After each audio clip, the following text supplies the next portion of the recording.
Paulina, what book are we going to talk about today? Today, we're going to be talking about We Keep the Dead Close, A Murder at Harvard and a Half Century of Silence by Becky Cooper. Megan, could you give us a one sentence synopsis of the book and include any trigger warnings that you think are necessary? This is a pretty hard book to read. It is. Trigger warnings in this book for homicide, sexual assault, um, the criminal justice system in the United States. Um, this book is about the murder of Jane Britton. She was an archaeological graduate student at Harvard in the late 1960s. Um, this book is also about the ways in which her role as an archaeologist impacted the investigation of her death and the way that the archaeology department at Harvard was involved in that process over a very, very long period of time. Yeah, I know it might be kind of hard, but could you give us a few details around the murder that really tied it back to the university? Because I think that that is one of the more interesting and kind of guiding principles of this particular book is the sort of odd way that archaeology entered into this particular discussion. The department became wrapped up, and archaeology became wrapped up in this case because Jane was a graduate student, and because the day that she was found to be murdered was actually the day of um, effectively comprehensive exams, comps for her cohort. So she did not show up to her exams, which everyone thought didn't make sense because she was so focused and she had so much promise. And that's when a wellness check was done and she was found to have been murdered. Um, the department became involved because there were factors at the crime scene that led the police ultimately incorrectly to assume that that someone associated with archaeology had been involved in her murder, and a lot of blame was placed on um, professors within the department, and a lot of other students were investigated. And without being salacious about it, it's important to note that ultimately, only very very recently, it was found that the person involved had no relationship to the department whatsoever. And I think we'll get into a little bit of why that's important in a bit here. Yeah. Um, Besides the sort of odd intersection that archaeology has, or the implication that someone who had archaeological knowledge, I guess, according to the initial evidence and according to the initial ideas around the murder, that they had to have archaeological knowledge and understanding. What were some things that you thought were important to highlight about this book, particularly as it might relate to the theme that we have it associated with for this data story? Well, the biggest way that this associates with our theme for this data story is that the thing that that tied it all to archaeology turned out to be a massive red herring. So you have this data point, particularly that at the crime scene she was found covered with a fur in her from her apartment and covered with blankets, and that there was red ochre sprinkled everywhere. And red ochre is um, it's a it's a mineral. It's often used in painting, and it's found in a lot of archaeological contexts, especially in the Near East, which is where Jane's work took place. And so there was a thought that she had been sort of ritually covered and buried in this context, which is what drew everyone to the idea that it had to be someone within the department who also knew about these archaeological implications. Um, since then, we have learned that there was red ochre probably all over the apartment, and that it had nothing to do with the murder or the murder scene at all. It had everything to do probably with the fact that she painted, and there was red ochre involved in a lot of the mixing of paints that she did. Um, and unfortunately, because this point was latched onto by the press and by the police, um, they didn't pursue other avenues. They focused all their attention through this one data point on connecting it to archaeology and the department, and that's one of these situations where we have to be really careful about our data, because if you're working from incorrect data, if you're working from badly collected or badly associated data, then you're going to come up with conclusions with analysis that aren't correct. And it's unfortunate that this analysis meant that Jane's family didn't get closure on her death for a very, very long time. I think that's a really great summary of how this book relates to the theme that we've associated it with, which is what is the impact of archaeological data on modern human society? It's a great reminder that while archaeology makes, in many ways, a nice romantic story in some cases, it can also lead to suffering if we hyper focus on it either as a point of necessity in the fact of her particular murder, or if we over romanticize that story, it has real impacts on the lives of people who live now.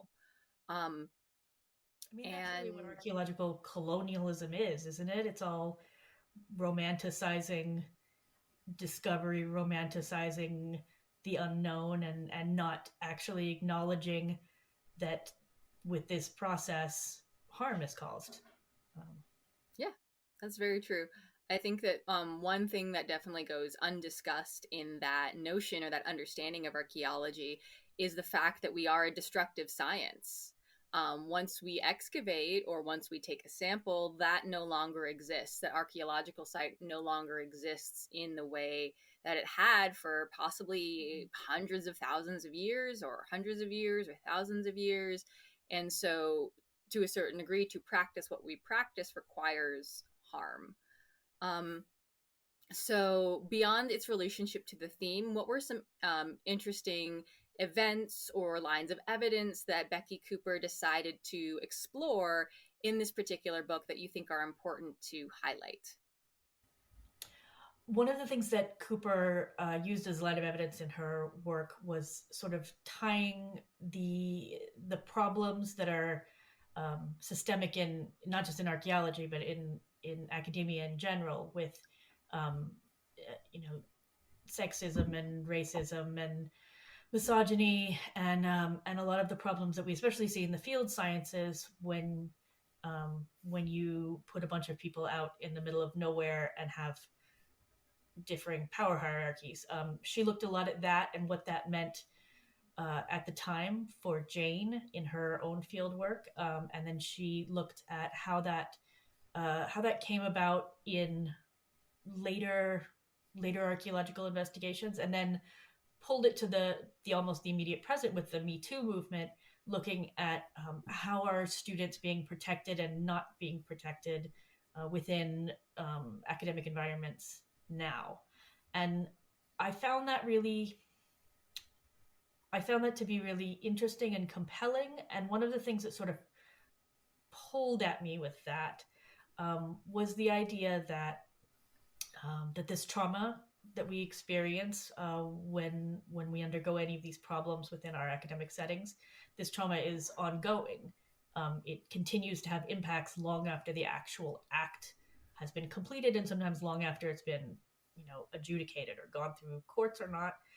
And it made me think a lot about the cohort of archaeologists who were at Harvard in that immediate period of time around Jane's death and after, and the impacts that this had on them and on their scholarship, um, and not to be like flippant about this, but some of the folks who went to Harvard then and immediately after have gone on to be great lights of archaeology.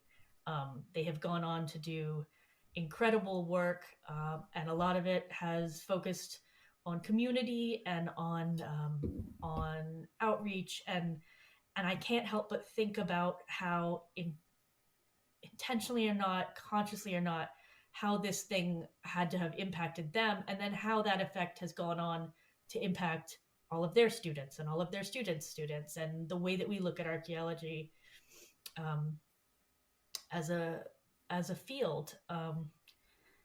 And I also got a little sad when I thought about that, because even though this thing happened and there were a lot of accusations thrown around, and a lot of concern for students thrown around after it, we still didn't learn anything as a discipline from this. We're still having some of the same problems that led to the focus on the department with Jane. And that's sad and disappointing to me.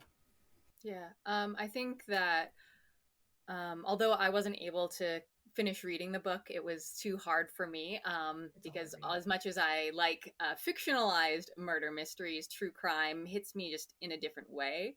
Um, I think that from your recounting of the book and kind of what I know about the situation, it's a great example of not only how archaeology impacts human society, but also how human society impacts the practice of archaeology. That archaeology itself comes from its own society. And so things we learn about the past can influence the present, but also archaeologists can get wrapped up in that narrative as well as having been part of those societies. And I think that the what you mentioned about the folks who had to experience this sort of collective trauma in their community going on to continue to practice is a really great example of how they probably also suffered. This was someone they knew in some capacity who could have been one of those shining lights right alongside them and didn't get to.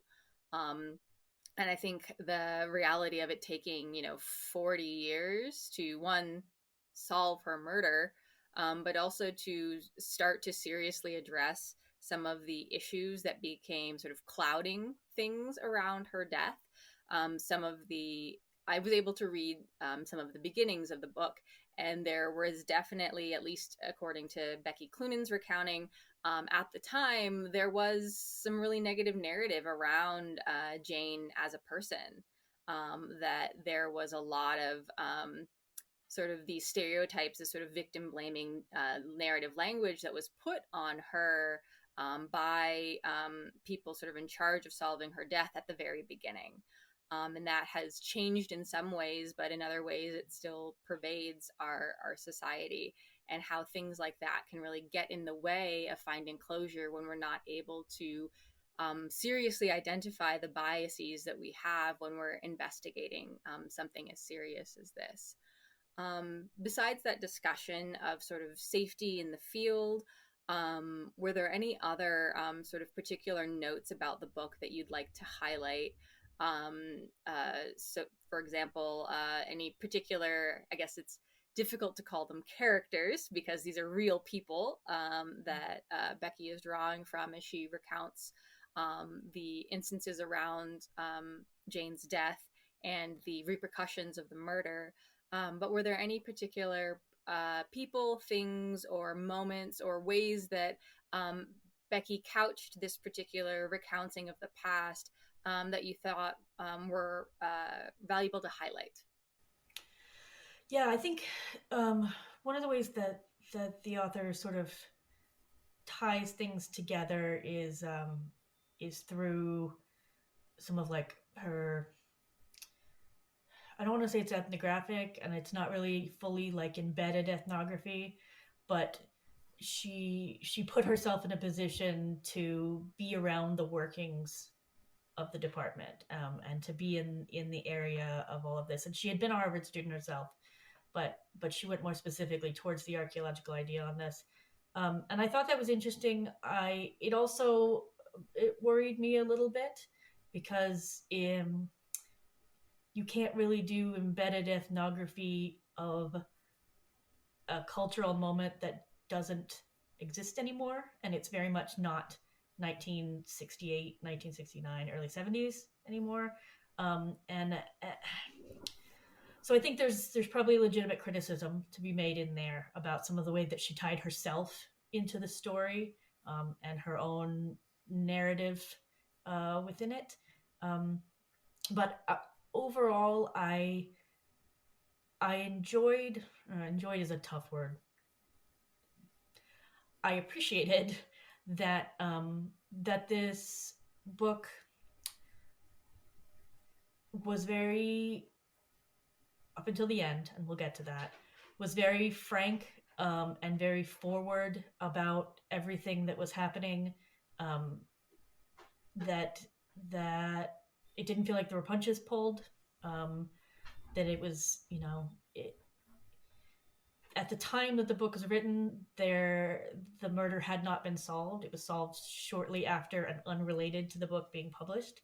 Um, but but Cooper still went through and gave you all the reasons why the people who were involved were suspects or cleared as suspects. Um, and it brings us to the end, where Cooper finishes the book out, and there's no clean ending on this. It's not a murder mystery fiction, so you can't just tie it up neatly and say, and then we discovered it was the butler, and the that doesn't work.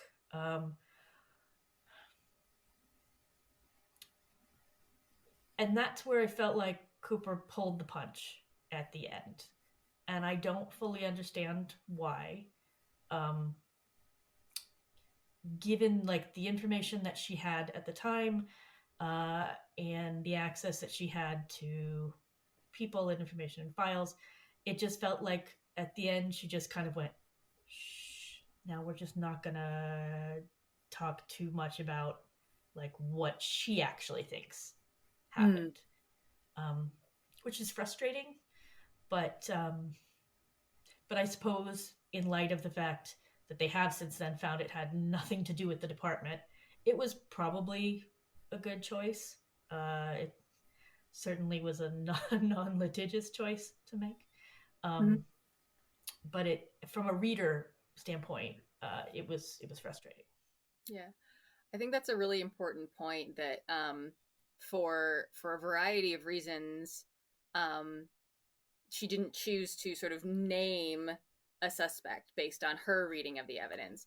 And it's so important, reminding folks that this narrative, in some ways, probably all of the points that are in the book around silence and not talking about serious issues in the book are valid.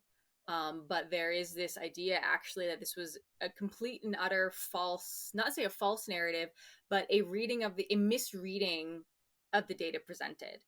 And that's such an important thing. And yeah, it can be really unsatisfying to have that sort of open-ended thing.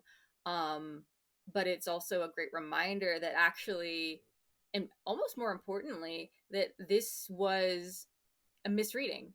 In the same way that archaeologists can be given a set of evidence and read it completely incorrectly, that's exactly, unfortunately, what happened for so long with Jane's death, is that the people in charge were presented with evidence, the public was presented with evidence, and it hyper-focused on one kind of narrative to the detriment of actually putting it together in the right way.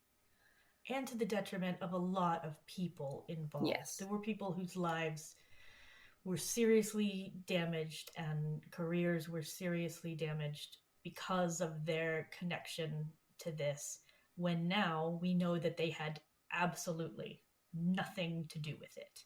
Yep. And that's hard. That's a hard thing. And that's a thing that I think, as archaeologists, that we have to bear as discipline, is that there was a duty of care to our fellows that was not necessarily exercised by everyone. Yeah. And That's very unfortunate. obviously, I think in the book, a duty of care not extended to Jane as a student. Yeah. That, I'm not sure. I haven't looked exactly into who did kill her, but there probably was a duty of care that was not extended to her that probably should have been. Um, She was murdered by someone who was found posthumously through DNA and genetic ancestry tracing. And that person had committed at least two other murders and at least one other rape, um, and spent a very long time in jail, but not for Jane's murder. Um, uh,